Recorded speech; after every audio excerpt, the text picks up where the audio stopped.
Bonjour, Laurent de ChatBTS. Aujourd'hui, on va aborder les objections, le traitement des objections au niveau E4. Piège et objections. Alors, je vous ai fait un mémo comme d'hab sur les objections qui peuvent être complexes, mais je voudrais rappeler un des premiers pièges que je n'ai pas noté, qui est un piège classique, c'est le piège du décisionnaire. Imaginez, vous arrivez, on vous dit, vous avez rendez-vous avec le directeur, il n'est pas là, c'est son assistant. La première chose à faire, c'est de vous assurer que l'assistant est décisionnaire et qu'à ce titre, vous ne perdez pas de temps. Tout de suite, proposez un rendez-vous avec le directeur. Sinon, il y a une phrase que je vous conseille, c'est par exemple la phrase du type si la proposition que je vais vous faire dans le cadre de cet entretien vous agrée, êtes-vous en mesure de prendre votre décision? De prendre une décision. Si vous répondez oui, les décisionnaires, voilà. Donc ça, toujours, la prise de contact, vous validez l'identité, vous êtes dans une présentation de vous-même, vous n'attaquez pas direct par 20 minutes sur votre entreprise, c'est pas le problème. Vous contextualisez l'endroit où vous avez fixé le rendez-vous. Ça peut être vous avez échangé sur les réseaux, vous l'avez croisé sur un salon, etc. Et ensuite, vous validez le caractère décisionnaire s'il y a une ambiguïté. Et ensuite, vous présenterez rapidement votre statut, l'entreprise, mais très rapidement. Et ensuite, le plan de découverte. En fait, il y a une règle, il y a le plus grand spécialiste de la vente, là, aujourd'hui, Michael Aguilar, il dit, il faut beaucoup de vous et peu de je. Voilà, s'il y a trop de je suis ceci, je suis cela, etc., c'est pas bon, il faut du vous. Voilà.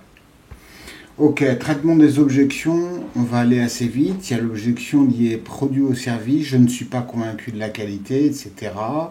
Le problème de la compatibilité, le problème des besoins spécifiques.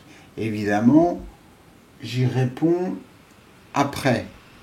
Enfin, en tout cas, j'y réponds, je propose des remarques. Dans tous les cas, on se souvient qu'on écoute, qu'on reformule, qu'on ne critique pas et on utilise la technique des 3 R. Je comprends ce que vous ressentez. Nos autres clients nous ont fait la même remarque. Et pourtant, la plupart ont choisi de reconnaître nos qualités. Voilà, donc vous lui dites, je ressens c'est très bien ce que tu dis. Nos autres clients ont ressenti pareil. Néanmoins, ils ont reconnu que notre solution restait en dépit de tout la plus pertinente. Voilà, les 3 R. Objection liée au prix, c'est trop cher, etc. Je ne vois pas la valeur ajoutée. Tout ça, vous le lirez à tête reposée. Je ne vais pas passer de temps, l'examen est bientôt, il y en a qui l'ont passé. J'ai de très bons échos, merci pour la force, puisque il y a quelqu'un qui m'a dit avoir eu 18, la prof lui a carrément dit sa note, et visiblement les fiches lui ont été utiles, donc c'est trop génial, voilà. Objectif lié à la concurrence, etc., etc., etc. Il n'y a pas de difficulté. Je vous ai mis, en gros, si vous voulez, si on reprend, objection liée au produit, liée au prix, liée à la concurrence, liée au timing, liée à la crédibilité, liée à l'usage, et les objections personnelles, et liées à l'engagement. Après, on essaye d'y répondre. Je comprends, vous voyez, on est toujours dans je comprends, voici des études de cas, de plus nous offrons une garantie. Bah, si vous voulez, on est quand même dans une logique où vous vous souvenez, on est dans le CAP caractéristiques, avantages, preuves.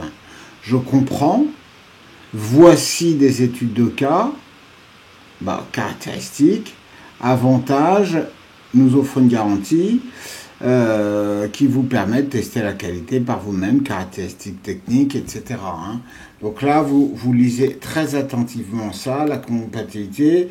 Sur le prix, j'ai rajouté la stratégie de division. Si nous répartissons le coût, cela revient à seulement par mois, semaine, jour, etc. Multiplication, le nombre de services, les retours sur investissement. Par rapport à la concurrence, les fonctionnalités supplémentaires, tout en ne dénigrant jamais un concurrent, évidemment. hein. Ça, c'est une grosse erreur. Par rapport au timing, c'est pareil. Réputation d'entreprise, c'est pareil. Par rapport à l'usage, il y a la formation incluse, évidemment. On est d'accord, on ne vend pas un produit, on vend un service. Et j'irai même plus loin, on vend une expérience. Nous avons un processus d'implémentation bien rodé qui minimise les perturbations, etc. etc. Je comprends. Alors, si effectivement il y a une objection, pouvez-vous me dire ce que vous aimez particulièrement dans l'autre produit? Nous pourrions peut-être nous adapter, etc. Ensuite, on va avoir des conditions de test, on va avoir des conditions de paiement, etc. Donc, je pense que cette fiche, elle est assez courte pour une fois, mais elle est complète. Elle peut vous donner énormément d'idées.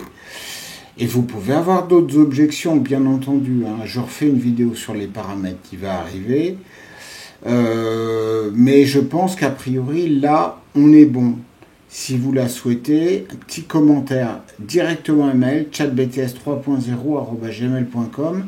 Je rappelle aussi que je fais quelques vidéos sur TikTok qui sont parfois en phase, parfois un petit peu sur autre chose, un petit peu un autre ton, donc ça peut être utile d'y jeter un coup d'œil, le cas échéant.